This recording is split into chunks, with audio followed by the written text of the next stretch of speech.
আমি অবাক হয়ে যাই সেই মাদেরকে দেখলে, যেই মায়েরা যুবকের কাছে সামান্য কয়েকটা টাকা দেখলে, একটু সরকারি চাকরি দেখলে মেয়েকে বলে যে মা এই তো সুযোগ, যা তোর ঘাড়ে ঝুলে পড়।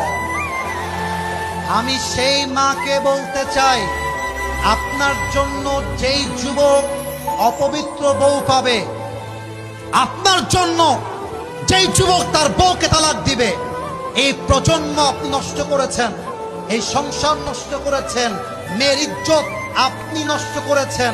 যত মেয়ে আজকে জেদি হয়েছে, এই জেদি মেয়েদেরকে আব্বা আম্মা আদর্শ শিক্ষা দিতে পারে নাই।